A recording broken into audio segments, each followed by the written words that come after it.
నమస్తే, welcome to Telugu రాజ్యం. నేను విద్య. కూటమి ప్రభుత్వానికి సంబంధించి కొత్త విధానం ఏదైతే ఉందో, ఇల్లు లేని పేదలకు ఇళ్ల స్థలాలు ఇప్పిస్తామని అంటున్నారు. మరి ఇది ఎంతవరకు అమలు సాధ్యం? మరి పేదలు ఏమనుకుంటున్నారు, సామాన్య ప్రజానికం ఏమనుకుంటున్నారు, వారి మాటల్లో అడిగి తెలుసుకునే ప్రయత్నం చేద్దాం. సంవత్సర పరిపాలన అయ్యింది. సంక్షేమ పథకాల లిస్టులో ఏమేమి వస్తున్నాయి, 6 పథకాల్లో ఏమేమి అందుకున్నాం? మేమైతే ఏం అందుకోలేదండి. గవర్నమెంట్ ద్వారా ఫ్రీ సీట్ అన్నారు. ఫ్రీ సీట్ కూడా ఫీజులు కట్టించుకుంటున్నారండి. అమ్మఒడి అయితే 2 పిల్లలకి పడలేదండి. అదే అండి, తిరుగుతున్నా సరే 13,000 చొప్పున చెప్పారు కాబట్టి అతని అకౌంట్లో పడలేదు. అసలు ఏ అకౌంట్లో 4 అకౌంట్లు ఉన్నా అన్నింటిలో కూడా చెక్ చేసామండి, పడలేదు. వెళ్తుంటే కూడా ఏమైనా పేరు వచ్చింది అన్నారు, ఏమైనా వచ్చిందో? సెకండ్ లిస్ట్ జూలై 5 మొన్న అన్నారు. పేర్లు అయితే వచ్చినాయండి, ఎలిజిబుల్ అనే ఉంది కానీ మనీ అయితే పడతాయి అన్నారు. 2వ విడత కూడా వేసేసారు, అప్పుడు కూడా పడలేదు. మరి చూసుకుంటే గ్యాస్ సిలిండర్లు ఏమైనా పడుతున్నాయి, ఆ పథకం అన్న ఏమైనా వస్తుందా? అవి కూడా ఏమీ లేవండి. చెప్పిన గవర్నమెంట్ ద్వారా అయితే ఏమీ తీసుకోలేదండి. సంవత్సరం వారు 3 అన్నారు, ఒకదానికన్నా అది కూడా లేదండి. మరి ఆడబిడ్డ నిధి కింద 1,500 ఇవ్వాలి మహిళలకి. లేదండి, ఏమీ లేదు. గవర్నమెంట్ ద్వారా అయితే మేము ఏమీ తీసుకోలేదండి. గతంలో ఏమైనా వచ్చినాయి 9 పథకాలు ఆ జగన్మోహన్ రెడ్డి గారి హయాంలో కూడా పర్లేదు అప్పుడే. అప్పుడంటే పిల్లలు చిన్నపిల్లలు కదండి, అప్పుడు మాకు తెలియలేదు ఏమి. ఇప్పుడు వాళ్ళ చేతికి అందొచ్చిన తర్వాత వేస్తానన్నారు, అబ్బాయి వేయట్లేదండి. అది పిల్లలకి మహిళలకి అందరికీ కలిపి ఆగస్టు 15 నుంచి ఉచిత బస్సు ప్రయాణం ఉంది. ఈ జిల్లాల వారీగా తిరగొచ్చు ఆధార్ కార్డు మీద. ఎలా ఉంటుంది, బాగుంటుంది అంటారు? బాగోడం ఏముంటుందండి, అన్నిట్లోనే వేసుకొని ఏముంది. కొట్టుకోవడం తప్పించి ఫ్రీ బస్సు వేస్ట్ అండి. కాకపోతే 10 రూపాయలకి 15 రూపాయలకి పెడితే బాగుంటుంది. ఏమంటారు? పవన్ కళ్యాణ్ గారి సినిమా రిలీజ్ అయింది, టికెట్ల రేట్ల మీద పెట్టే ఫోకస్ ఈ ధరల మీద పెడితే బాగుంటుంది అనేది ప్రతిపక్షాలు. లేదు జనరల్గానే ఉన్నాయి అంటున్నారు. ఎలా అనిపిస్తుంది? సినిమాల గురించి అయితే మనకు తెలియదండి. ఎలా ఉండబోతుంది మరి? 4 ఏళ్ళు ఉంది. అమరావతి పోలవరం అయితే మనకు కొంచెం ఉద్యోగాలు వస్తాయి అంటారు. పిల్లలు కూడా ఉంటారు కదా ఇక్కడ, పక్క రాష్ట్రాలకు వెళ్ళి ఇప్పుడు కష్టపడుతున్నారు కదా, ఆల్రెడీ చెప్పారు కదా. వాళ్ళ ఉద్యోగాల గురించి మనకేం తెలుస్తుంది? మా పిల్లలు చిన్నవాళ్ళు, మా గురించి అయితే మేము చెప్పగలం. పర్లేదు, ఈ ప్రభుత్వం వచ్చే పనులు ఉన్నాయా? పనులు అంటే ఇంకా కంటిన్యూ అండి. ఎవరు వచ్చినా మనం చేసేది ఏముందని, మన పని మనం చేసుకుని వెళ్ళిపోవాలి. ఎలా ఉంది పవన్ కళ్యాణ్ గారు తీరుగట్లేదు? ఉప ముఖ్యమంత్రి కదా, ఆయన కూడా పర్లేదు, బాగానే చేస్తున్నారు. ఏమో మాకైతే తెలియదండి. పబ్లిక్ ఏమనుకుంటున్నారు? ధరల నిమిత్తం కానివ్వండి, సామాన్యుడు ఎప్పుడు కూడా నిత్యావసర సరుకుల ధరలు, కరెంట్ ఛార్జీలకి, ఈ ఇంటి పన్నుల మీద ఎక్కువ డిపెండ్ అయ్యి బాధపడుతూ ఉంటాడు. ఎలా అనిపిస్తుంది? ఇవి ఎప్పుడులాగానే ఉన్నాయండి, తగ్గిందేమైనా పెరిగిందే లేదు, ఎప్పుడులాగా ఉన్నాయి. గత గవర్నమెంట్లో ఉన్నట్టే ఉన్నాయి కానీ వీళ్ళు కూడా ప్రత్యేకంగా పెంచింది ఏం లేదులే. కానీ నిత్యావసర సరుకులు అంటే ఎప్పుడు పెరిగే ఉన్నాయి, ఇప్పుడు ఈ ప్రత్యేకంగా పెరిగింది ఏం లేవు. కూరగాయలు అవి అంటే ఇంకా మామూలు పచ్చి సరుకు అటు అప్ అండ్ డౌన్లు అయితేనే ఉంటాయండి. అవి మామూలు అవి గవర్నమెంట్కి సంబంధం ఉండదు, పంటను బట్టి వస్తుంటాయి. అది ఏమంటారు సార్, పవన్ కళ్యాణ్ గారు పనితీరులు ఎలా ఉన్నాయి? సినిమాకి రేట్లు పెంచుతున్నారు కానీ గిట్టుబాటు ధర రైతులకు లేదు, బాగా రేట్లన్నీ కూడా బాగా హైలో ఉన్నాయి అని చెప్పి మాజీ ప్రభుత్వాలు అంటున్నాయి. దాని మీద ఫోకస్ పెట్టే బదులు ఇక్కడ రైతులు కొంచెం అండదండగా ఉంటే బాగుండేది అంటున్నారు కదా రేట్ల విషయం. అవునండి, రేట్ల విషయంలో గిట్టుబాటు ధరలు ఇవ్వాలంటే ఏ గవర్నమెంట్ వచ్చినా రైతుకి చేయాలనేటప్పటికి కొద్దిగా ఇబ్బందిగానే ఉంటుందండి. అది మెయిన్ రైతుకి వచ్చాక ఇబ్బంది ఏంటంటే వాతావరణం ఇబ్బంది బాగుంది మెయిన్ ఏ గవర్నమెంట్ అయినా. ఎందుకంటే ఈ వర్షాలు సకాలంలో కురవకపోవటం, ముందు వెనకపోవటం వలన కూడా ఆ ఇబ్బంది వలన మనకి ఈ రేట్లు అప్ అండ్ డౌన్స్ కూడా పంట సరిగ్గా పడినప్పుడు మనకు పెరిగిపోద్ది కదా. రైతుకు బాగుంటే మనకు తక్కువ వస్తుంది. సూపర్ సిక్స్ గురించి ఏమంటారు సార్? 6 పథకాల్లో ఏమన్నా వస్తున్నాయా? టయానికి తల్లికి వందనం అని, గ్యాస్ సిలిండర్ డబ్బులు అని, అవన్నీ వేస్తానండి. అర్హులైన వాళ్ళకి వస్తూనే ఉన్నాయి. ఏదన్నా 1 ఉంటే అవి మామూలేనండి, అడ్జస్ట్మెంట్లు చూసుకోవటం, మళ్ళీ వేసుకోవటం, అవి నిదానంగా వేస్తానండి గవర్నమెంట్. ఇప్పుడు పథకాలు ఇచ్చారు, హామీలు, కానీ నెరవేర్చాలంటే కొద్దిగా నిదానంగా అందరినీ కొద్దిగా టైం పడుతుంది. ఎందుకంటే బడ్జెట్ లేదు, ఆంధ్రప్రదేశ్ అమ్మితే కానీ మేము ఏం చేయలేమంటున్నారు. బడ్జెట్ లేదు, కరెక్టే. మరి బడ్జెట్ లేదు, అదిగాక వీళ్ళను గత గవర్నమెంట్లో కూడా ఇంకా పూర్తిగా ఏ గవర్నమెంట్ వచ్చినా బడ్జెట్ అనేది ఇన్కమ్ తక్కువ, ఖర్చు ఎక్కువ ఉంది. ఈ పథకాలు అనేది పెట్టారు అందరూ. అది ఫ్రీ అనేది అలవాటు చేయటం వలన బడ్జెట్ తలకాని ఇబ్బంది. అసలు ఏ గవర్నమెంట్ కూడా ఫ్రీలు అనేది ఎత్తేస్తే ఎవరికి ఇబ్బంది ఉండదు. పెట్టి ఇచ్చేదేదో ఆ విద్యాకి వైద్యానికి ఇచ్చేసి, వైద్యానికి ఫ్రీ ఎక్కువ పెట్టి, హాస్పిటల్ పెంచి మెరుగైన సేవలు, ఇందులో సిటీ స్కాన్లు, ఎంఆర్ఐ స్కాన్లు గవర్నమెంట్ హాస్పిటల్లో మిషన్లు పెట్టి వాళ్ళండి అవి పెంచాలి మెయిన్. ఇప్పుడు వేలు ఇప్పుడు ప్రైవేట్ ఆసుపత్రిలో బాగానే సిటీ స్కాన్, ఎంఆర్ఐ స్కాన్ అంటారు. అవే 4 మిషన్లు పట్టేసారు, 4 కోట్లు పెట్టుకొని గవర్నమెంట్ హాస్పిటల్లో. ఇవన్నీ ఉండవు కదా. అవి విద్య మెరుగు విద్య ఇప్పుడు కొంచెం లోకేష్ గారు వచ్చాక కొంచెం బాగా దాన్ని ఇచ్చేస్తున్నారు. విద్య మీద బాగా కాన్సన్ట్రేట్ చేశారు. అయితే ఇది ఒకసారిగా అయ్యే కావండి. గవర్నమెంట్ ఏ వ్యవస్థను తీసుకున్నా ఒకళ్ళు ఒకళ్ళు వచ్చి దాన్ని చేయాలనగానే వాళ్ళ 5 ఏళ్ళలో కొంత అవుతుంది. నెక్స్ట్ వచ్చిన వాళ్ళు దాన్ని అదే దోవలో తీసుకెళ్ళిపోతే పెరుగుద్దండి. ఆయన చేసి నేను మార్చుకున్నారనుకో ఏ గవర్నమెంట్ అయినా ఇబ్బంది. అదే సార్, పట్టణాల్లోనేమో 2 సెంటు, పల్లెటూరులో 3 సెంటు స్థలాలు ఇస్తా ఉన్నారు. నిన్న క్యాబినెట్లో ఆమోదం పొందారు. ఎలా ఉండబోతుంది? ఇటుపక్క చూసుకుంటే మంగళగిరి కేంద్రంగా కొన్ని కంపెనీలు వస్తున్నాయి, 50,000 ఉద్యోగాలు ఇవ్వగలం అంటున్నారు. సింగపూర్ పర్యటన ఉంది నెలాఖరికి. బాధ్యతలని పవన్ కళ్యాణ్ గారి, వారం రోజుల పాటు సీఎం ఆయనే. ఎలా ఉంటుంది? ఇవన్నీ చేయగలరా? నారాయణ గారు కూడా అసహనంగా ఉన్నారు, ఏదైతే పనులు సాగట్లేదు, ఎక్కడైతే అమరావతిలో స్లోగా సాగుతున్నాయని మొన్న మనం మీడియా ముఖంగా చూసాము. ఎలా ఈ కన్స్ట్రక్షన్ కదండి, కొంచెం లేట్ అయితే అండి. కన్స్ట్రక్షన్ అనేటప్పుడు మనం ఒక ఇల్లు కట్టుకోవాలంటేనే ఒక అవన్నీ మనం సమాయత్తం చేసుకోవడానికి మనకు 2-3 నెలలు పడుతుంది. ఏది విసుకలు ఇవన్నీ చూసుకొని వర్కర్లు చూసుకొని అన్ని. మరి గవర్నమెంట్ అనేటప్పుడు కాంట్రాక్టులు పిలవాలి, టెండర్లు వాళ్ళు రావాలి. ఎంత ఇల్లు స్పీడ్ చేసినా ఇల్లు ఎంత తొందరగా డబ్బు ఇస్తామన్నా అక్కడ పని జరగాలిగా. ఇప్పుడు నా దగ్గర ఇప్పుడు ఏదో డబ్బు రెడీగా ఉంది, తెల్లరాక చేయమంటే చేస్తే అది అయ్యే కావుగా. కన్స్ట్రక్షన్ కొంచెం లేట్ అవుతూనే ఉంది. కాకపోతే ఏంటంటే కాంట్రాక్టులు కొంచెం ఎక్కువ మందిని లేబర్ని పెట్టి కొద్దిగా త్వరగా చేసుకోవాలనేది ఆయన అసహనం అనేది అక్కడ చూపిస్తున్నారు. కొంచెం లేబర్ మ్యాన్ పవర్ని పెంచి వర్క్ స్పీడ్ చేయమని పెంచారు, కానీ పని జరుగుతూనే ఉన్నాయండి. లిక్కర్ కేసు గురించి ఏమంటారు సార్? జనరల్గా జరుగుతుంది కదా లిక్కర్ కేసు జరుగుతుందండి, అది పెద్ద మాఫియా. ఆ లిక్కర్ కేసు తేలుది నిదానంగా. అది దాని గురించి మన కోర్టులో ఉంది కాబట్టి ఇప్పుడు వాళ్ళు చేసిన దాన్ని బట్టి మనం ఇప్పుడు మాట్లాడటమే, కానీ మనకైతే ఏం తెలియదు కదా. ఇప్పుడు మామూలుగా 80-90% దాకా అది నడుస్తుంది. మరి దాంట్లో ఎంత కొంత నిజం ఉండబట్టేగా ఇంత దూరం వచ్చింది. దాని కేసు ఆల్రెడీ చివరికి వచ్చేసింది. జగన్ వరకు అరెస్ట్ వస్తుందంటారా? జగన్ వరకు అరెస్టు మరి రావాలండి. వస్తేనే ఒకటన్నా తేలితేనే మళ్ళీ తర్వాత భయం ఉంటుందండి ఎవరికైనా. ఆయననే కాదు, ఇంకొకటి ఉన్నా ఎవరున్నా అండి. ఈ పాలసీ గవర్నమెంట్కి ముందు అడ్మినిస్ట్రేషన్ కరెక్ట్గా లేకపోతే ఇబ్బంది అండి. సరే, అడ్మినిస్ట్రేషన్ కరెక్ట్గా ఉండాలా. ఈ రేట్లో 10 రూపాయలు తరిగిన పాపం ఏదో ఒకటి ఇబ్బంది పడతాం మనం. అడ్మినిస్ట్రేషన్ కాడికి పోయేటప్పుడు పనులు కానీ సిస్టమ్ కానీ. సరే, చంద్రబాబు గారు కొంచెం అడ్మినిస్ట్రేషన్ మనం బాగా పెడతారు అనుకో. ఆయన ఒక్కటి చాలా ఇబ్బంది పడుతుండు. ఎమ్మెల్యేలని ఆఫీసర్లను ముట్టుకుంటున్నాడు. ఇప్పుడు లోకేష్ ఆయన వాళ్ళిద్దరు చేతి అయ్యేది కాదు కదండి. అందరు సహకరించాలి. అది. నమస్కారం అండి. చూసుకున్నట్లయితే సంవత్సర పరిపాలనలో ఏ అంశాలు బాగున్నాయి? కూటమి ప్రభుత్వం చూశారు, గతంలో చూసుకుంటే జగన్మోహన్ రెడ్డిని చూశారు. ఎలా ఉంది? వ్యత్యాసం ఎలా అనిపిస్తుంది? సంక్షేమం అదైతే అభివృద్ధితో కూడిన సంక్షేమం ఈ ప్రభుత్వం, మీకు ఎలా ఉంది? సంక్షేమం అంటే కొద్దిగా అటు ఇటుగా జరుగుతుంది సంక్షేమం. ఇప్పుడు గత 1 year బ్యాక్ అయితే వరదలు వచ్చినాయి. వరదలు రావడం వల్ల సకానికి మన ఆదార్యం మొత్తం తగ్గిపోయింది.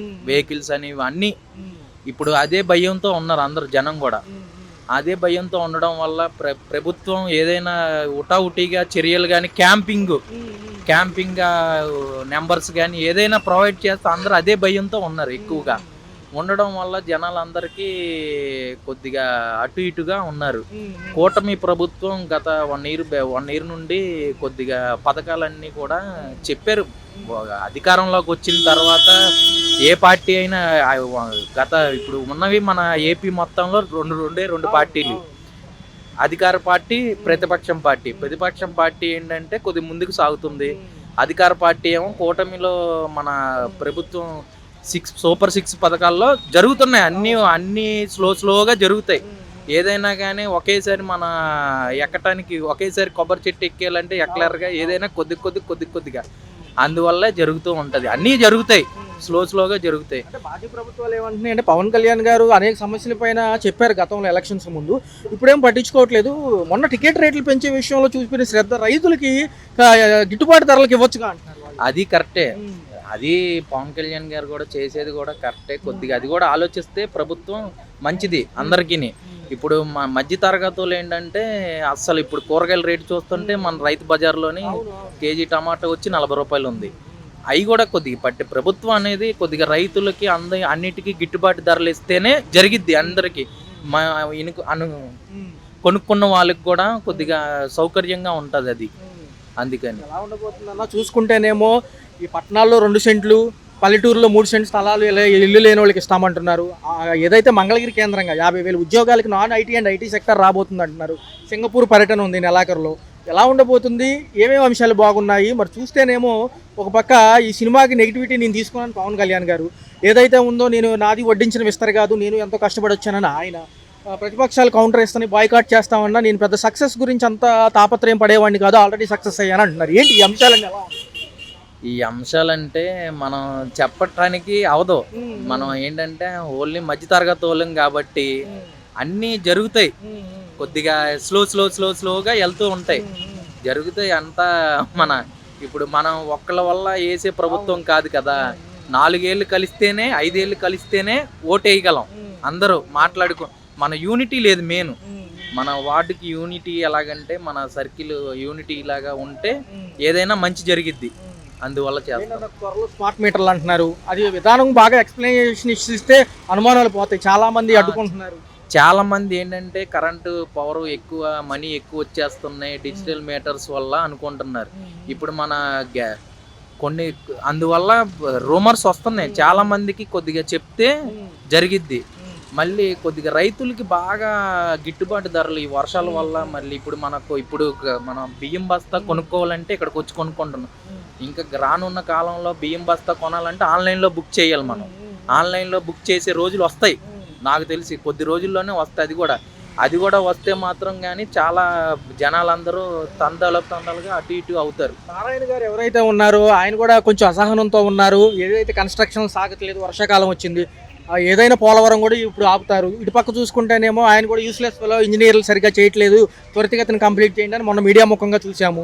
ఎలా అనిపిస్తుంది? ఇటు పక్క చూసుకుంటే P4 పథకం కింద పేదలను ఆదుకుంటామా, అది బాగా బలోపేతం కావాలి, అందరూ పాల్గొనండి అంటున్నారు. ఏంటి అసలు ఏం జరుగుతుంది అమరావతి కానీ ఇది కానీ? అమరావతి నాకు ఇప్పుడు వచ్చి 28 వయసు. నాకు 28 అంటే నేను దాదాపు 10th క్లాస్లో ఉన్నప్పుడు నుండి పోలవరం ప్రాజెక్టు సాగుతూనే ఉంది. అప్పటికి ఇప్పటికి జరుగుతూనే ఉంటుంది. మళ్ళీ నాకు ఇప్పుడు ఏమో ఒక బాబు, నాకు పెళ్ళి అయిపోయింది, అన్నీ అయిపోయినాయి. మళ్ళీ పోలవరం కూడా ఇంకా ముందుకు సాగదు. ఇంకా ఏ ప్రభుత్వం కూడా త్వరగా చర్యలు తీసుకుంటేనే జరుగుతుంది. ఏదైనా ఒట్టిని ఏ ప్రభుత్వం వచ్చినా అది ముందు మనకు పోలవరం అయిపోయింది అనుకోండి, ముందు ఏ ప్రభుత్వం వచ్చినా జరగనవదు. ఎందుకంటే పోలవరం వస్తే రైతులందరికీ వాటర్ అన్నీ వస్తాయి సకకోలేరంగా. అందరూ ఏంటంటే ముందు మనకి ఓట్లు రావాలంటే స్లోగా పనులు సాగిస్తున్నారు. అది అందువల్ల 4 years టైం ఉంది. మరి ఎలా ఉండబోతుంది? మరొకసారి జగన్మోహన్ రెడ్డికి అవకాశం ఉందా? ఈ లిక్కర్ కుంభకోణాలు కానీ అనేక అరెస్టులు జరుగుతున్నాయి. నాయకులు కూడా కొంతమంది అజ్ఞాతంలోకి వెళ్తే కొంతమంది ఛాలెంజ్లు చేస్తున్నారు. ఎలా ఉండబోతుంది? అవును, అజ్ఞాతంలోకి వెళ్తున్నారు అందరూ. ఈ లిక్కర్ కుంభకోణం బాగా చేసింది ఆయన.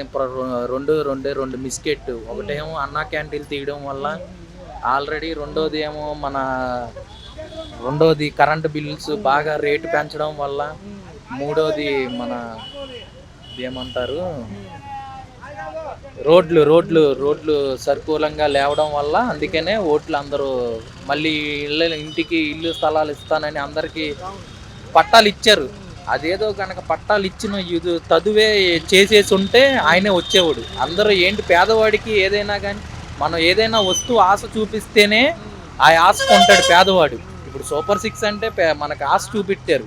ఇప్పుడు సూపర్ 6 అంటే మన లేడీస్కి బస్ ఫ్రీ అన్నారు, 15,000 నెలకి 1,500 అన్నారు. ఎక్కడ ఉన్నాయి? రాలా. ఏ ప్రభుత్వం వచ్చినా హామీలు ఇస్తారు కానీ అవి నెరవేర్చడానికి స్లోగా అవుతూ ఉంటాయి. దాంట్లో అవుతే లేకపోతే అంతే. రైతు బజార్ లేదు. ఇది మామూలు బయట నమ్మినట్టు అమ్ముతాండ్రు ధరలు, రైతు బజార్ ధరలు. కరెంటు బిల్లు అయితే కరెంటు బిల్లు కూడా బాగానే ఎక్కువ వస్తున్నాయి. ఇంకా వేరే విషయంలో ఎక్కడికి వెళ్ళి సరే పవన్ కళ్యాణ్, చంద్రబాబు నాయుడు ఏది ఎక్కడికి వెళ్ళా ఇది అదే ఎంఆర్పీ రేట్లు అమ్మాలని చెప్తాను. వీళ్ళు ఎంఆర్పీ రేట్లు ఎక్కడ అమ్మట్లేదు సార్. పవన్ కళ్యాణ్ గారు కూడా నిన్న మాట్లాడడం జరిగింది. ఏదైతే సినిమా రేట్లు అయితే పెంచుకోవడానికి అవకాశం ఉంది కానీ ఈ రేట్లు ఏదైనా జరిగినా మాట్లాడలేదు. ఎందుకని ఆయన ప్రతిపక్షాలు అడుగుతున్నాయి ఆయన్ని. మీ సినిమా వచ్చింది, మీ సినిమా రేట్లు పెంచుకుంటున్నారు, 700-800 టికెట్ రేట్లు పెడుతున్నారు, రైతుకి గిట్టుబాటు ధర లేదు, ఇక్కడ బ్లాక్లో నడుస్తున్నాయి అన్నీ అంటే. నేనైతే సినిమాలకు ఎక్కువ పోనండి. సినిమాలు కూడా న్యాయంగా అయితే సినిమాల రేట్లు కూడా న్యాయంగా ధర్మ రేట్లు అమ్మాలి వాళ్ళైనా సరే. అంతేగానే ఏదో కొత్త సినిమా వచ్చింది రేట్లు పెంచేస్తామంటే కుదరదు చెప్తాను. చూస్తే సూపర్ 6 ఏమన్నా అందుకుంటున్నారా? పెన్షన్, గ్యాస్ సిలిండర్ డబ్బులు, తల్లికి అసలు ఏమి లేవండి. మా అబ్బాయికి మామూలుగా అయితే మా అబ్బాయికి పెన్షన్ వస్తుంది.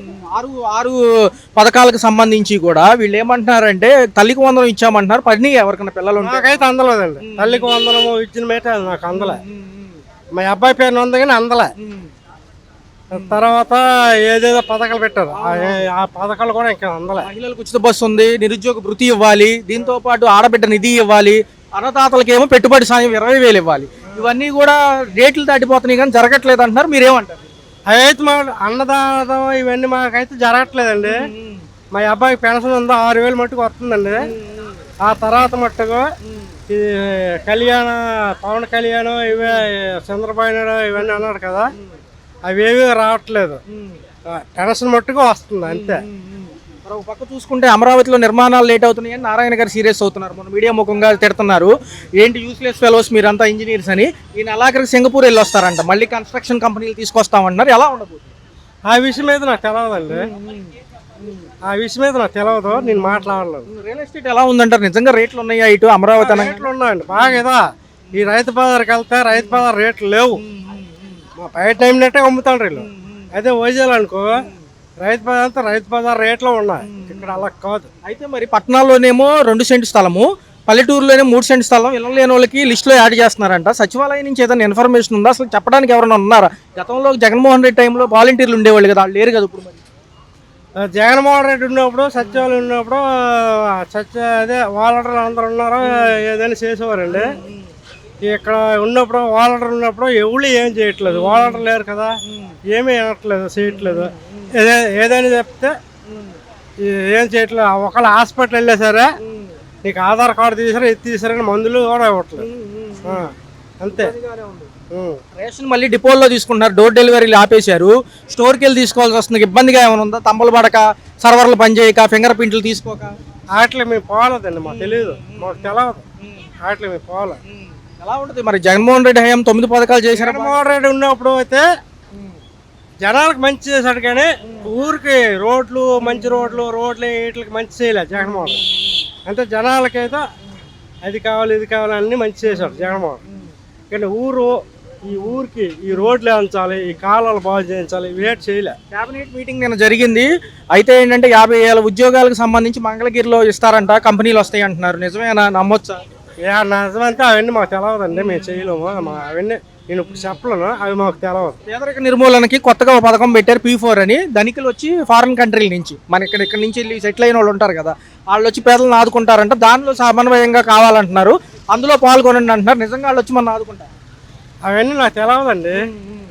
ఇప్పుడు నేను వచ్చింది మామూలుగా వచ్చాము, మేము పేదవాళ్ళమే, మేము పేదవాళ్ళకి మాకేమీ అయ్యట్లేదు. నెక్స్ట్ ఇంకోసారి అవకాశం ఎవరికి ఇస్తారు మరి ఈసారి?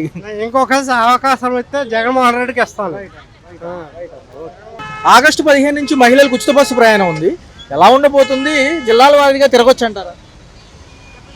ఏం రావట్లేదండి పథకాలు, ఒట్టి మాటలే. గతంలో ఎలా ఉండేది? జగన్మోహన్ రెడ్డి ఉన్నప్పుడు ఎలా ఉండేది? ఆయన ఉన్నప్పుడు బాగానే వచ్చినాయి. ఏమేమి అందుకున్నారు? అప్పుడు 9 పథకాలు కదా, తల్లికి వందనం కానివ్వండి, పెన్షన్, తర్వాత 18,000 అందుకున్నా. నాకు పెన్షన్ వచ్చిన 18,000 కూడా వచ్చినాయి. ఇప్పుడేం పెన్షన్ వచ్చే వాళ్ళకి లేదంట, అయినా అవి ఎవరికి రాలా, ఊరికనే మాటలు చెప్తున్నారు. పరిపాలన అయింది. చూసుకున్నట్లయితే ఏవే అంశాలు బాగున్నాయి? కరెంటు బిల్లు ఏమైనా ఇబ్బంది పెడుతున్నాయి? కరెంటు బిల్ బాగా ఎక్కువైందండి. జగన్ ఉన్నప్పుడు అయితే మాకు 200 లోపే వచ్చేది, ఇప్పుడు 400 పైన వస్తున్నాయి. కొత్తగా స్మార్ట్ మీటర్లు అంటున్నారు, ఒప్పుకుంటారు? ఒక ఫ్యాన్ ఒక లైట్ కి 400 పైన వస్తున్నాయి. జగన్ ఉన్నప్పుడు అయితే 200 లోపే వచ్చేది. బాగా రేట్ పెంచారు. మీటర్లు అంటున్నారు, ఓకేనా? స్మార్ట్ మీటర్లు కొత్తగా బిగిస్తాం అంటున్నారు త్వరలో. ఈ పాత మీటర్లు తీసేసేసి ఫోన్ లాగే రీఛార్జ్ చేసుకోవాలంటున్నారు, ఒప్పుకుంటారా? ఏమో తెలీదండి, అవి పెట్టినప్పుడు తెలిసిద్ది మనకి. ఇప్పుడైతే గ్యాస్ సిలిండర్కి డబ్బులు ఏమైనా పడినాయా? 3 బండలకి డబ్బులు ఇస్తామని కొంతమంది పడతాయి, కొంతమంది పడట్లేదండి, అందరికి పడట్లా. మరి పట్టణాల్లోనేమో 2 సెంట్లు స్థలం ఇస్తారంట ఇల్లు లేని వాళ్ళకి, గ్రామాల్లో 3 సెంటు అంటున్నారు. ఉన్నప్పుడు పట్టా ఇచ్చారు కానీ స్థలం చూపించలేదు, ఇప్పుడు ఆ పట్టా రద్దు చేశారంట. మాకు ఇంకా మళ్ళీ పెట్టుకోవాలంటున్నారు, ఇంకా పెట్టుకోలేదు. యువతకి మంగళగిరి కేంద్రంగా 50,000 ఉద్యోగాలు అంటున్నారు. సింగపూర్ వెళ్ళొస్తారు ఈ నెలాఖరికి అంటున్నారు బాబు గారు. మరి అమరావతి గురించి ఏమంటారు? డెవలప్ అవుతుందా? ఉద్యోగాలు వస్తాయి? ఏమో తెలియదండి, మనకి అమరావతి గురించి తెలీదు, మేము ఉండేది విజయవాడ కాబట్టి మనకి తెలియదు. మరి పేదరిక నిర్మూలనకి P4 అంటున్నారు, కొత్తగా ధనికులు వచ్చి పేదవాళ్ళని ఆదుకుంటారంట. ఈ ఎన్ఆర్ఐలు వీళ్ళందరినీ పిలుపునిస్తున్నారు, వస్తారా? ఆదుకుంటారా? తెలీదండి, అది కూడా వచ్చేదాకా తెలీదు. నిత్యావసర సరుకుల ధరలు ఎలా ఉన్నాయి? అబ్బో మండిపోతున్నాయి సార్, బాగా రేట్లు ఎక్కువ ఉన్నాయి అన్ని. ఏంటి బియ్యమే కేజీ 70 రూపాయలు అమ్ముతున్నారు సార్, ఇంకేం తింటాం, ఏం బతుకుతాం? అసలుకి అన్ని కొనుక్కోవాలంటేనే ఏది కొనుక్కోవాలన్న ఏడుపు వస్తుంది. పవన్ కళ్యాణ్ గారు సినిమా టికెట్ల రేట్లు పెంచే విషయంలో హడావుడి ఉంది కానీ రైతులకి రేట్లు పెంచే విషయంలో లేరు. పవన్ కళ్యాణ్ వట్టి సుద్దండి, ఆయనకి ఎందుకు ఎక్కిచ్చారో కూడా తెలియదు. ఎన్నో చెప్పారు వచ్చే ముందు ఎన్నో చేస్తారా? ఏం చేయరండి, ఊరిక మాటలు చెప్పేది. మహిళలకు అండగా ఉంటున్నారు, ఇన్యాగాయిత్యాలు జరిగినా మాట్లాడలేదు. ఏం అండగలేదు, ఏం లేదు. నమ్ముతారా మరి ప్రజలు ఇంకోసారి? నమ్మరండి, ఈసారి రాడు చంద్రబాబు నాయుడు. ఈసారి ఎవరు నెక్స్ట్ సీఎం గా చూడబోతారంటారు? ఒకవేళ ఆయనే వస్తాడు, పాత ఆయనే వస్తాడు, ఈయన రాడు. Right madam, thank you.